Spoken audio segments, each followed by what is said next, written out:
Hello and welcome to another episode with the Toronto Dog Whisperer. In today's video, I'm going to be sharing with you a leadership talk that I did recently with the Toronto Rotary Club on how working with your dog can help you to become a better leader. I am really interested to see all the comments that you guys have on this topic. Let me know what you think and let's get to it. My background is in human resources. I am a former human resources director, but I also have a huge passion for dogs. One feeds into the other extremely well. So I work with dogs that have behavioral problems in my spare time. I have a YouTube channel where I kind of have some amateurish type videos to try and help people who have dogs. And what I found over the years is that when I help people and their dogs, I focus on a lot of leadership skills. And in my career, something a human resources director is also responsible for is leadership development.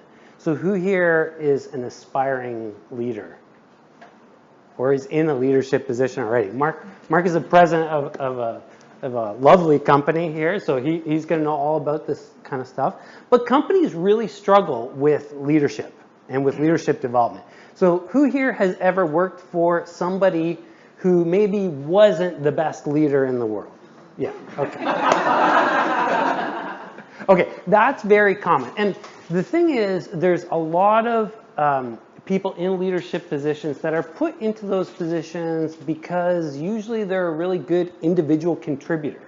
So let's say you have a sales team and you have a rock star salesperson, you promote that person to a sales manager, and then the whole team gets destroyed. Well, why is that? Because basically a leader needs a lot different skill sets than the individual contributor. So being good at something is going to help you in leadership, but it's not going to necessarily help you to become successful. Now, there's a lot of debate about leadership. It's a very subjective subject, and it's always changing because the people that you're managing are always changing. So who here has ever managed people in the past? Yeah. Tough job, eh? It's a really difficult position to be in.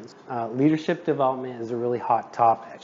A lot of companies will want their leaders to get better because everybody understands that, hey, our leaders might not be the best, but we don't really have a choice. We don't have a whole lot of options. So development is really key to that process. There's several ways to develop leaders. A lot of them don't work. Try to put a bunch of leaders into a classroom setting for an hour and see how focused they're going to be.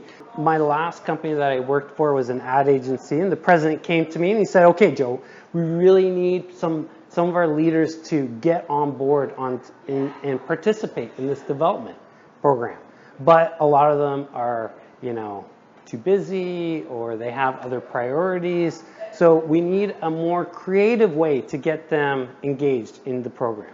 So I said, okay, well, I know a lot of them have dogs. So why don't we get them to develop their leadership skills by working with their dogs? And it was something very new and definitely out of the box, but the president trusted me and said, okay, well, let's see how it works. Really quickly, what do you guys think makes a successful leader?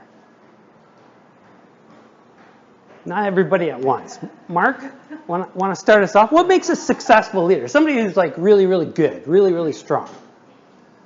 Someone that can make other people follow their passion. Right. Someone that can make people believe in them. Right. Someone that can make people feel like they're part of something bigger than just themselves. Exactly. Good.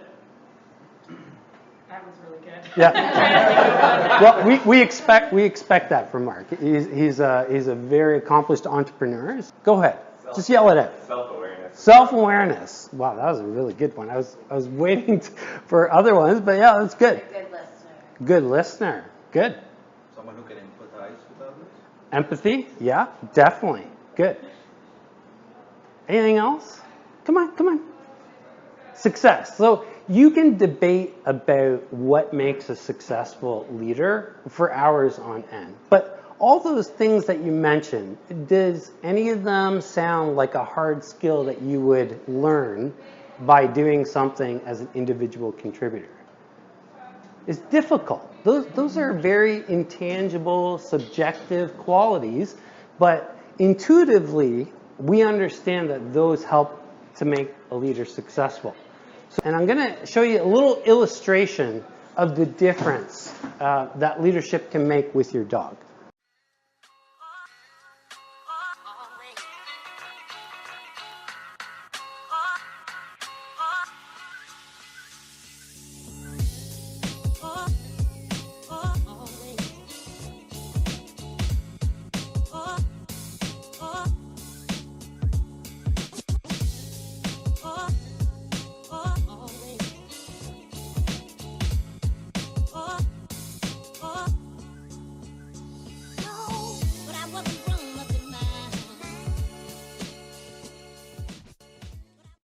That video is of one of my neighbors, and that whole, the difference from the first part of that clip to the second part was a half hour.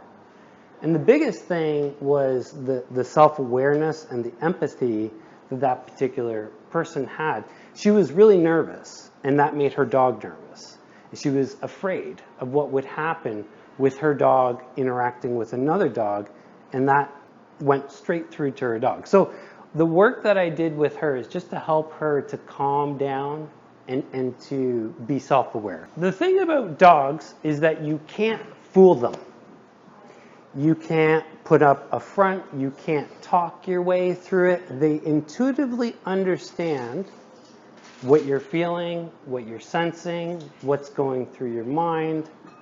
So they're like a mirror. A dog is like a mirror. So if I ever want to assess a dog and their owner, all I have to do is watch them. And the dog is going to tell me everything about that person without the person ever saying a word.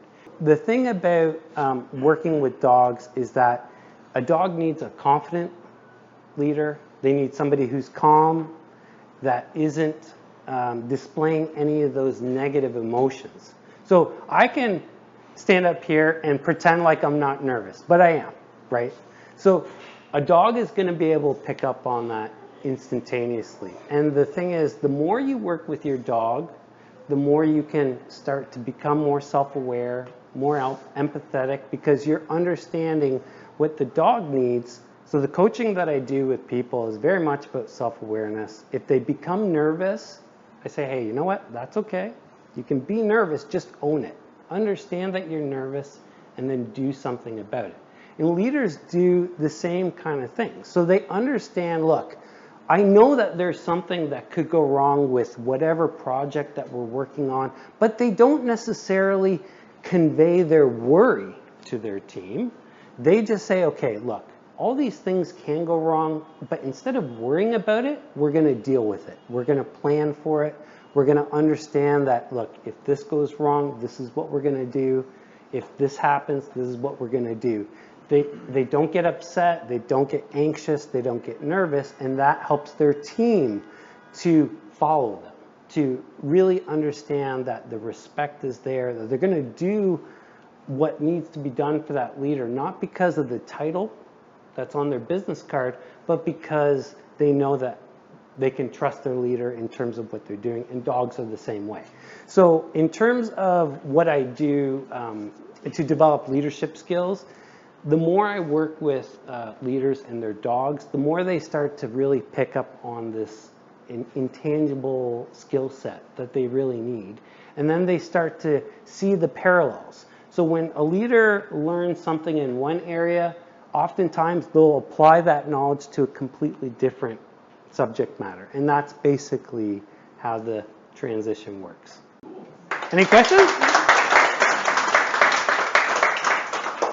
That's it, guys. I hope you enjoyed this video. I am really looking forward to reading all your comments about your opinions on this subject.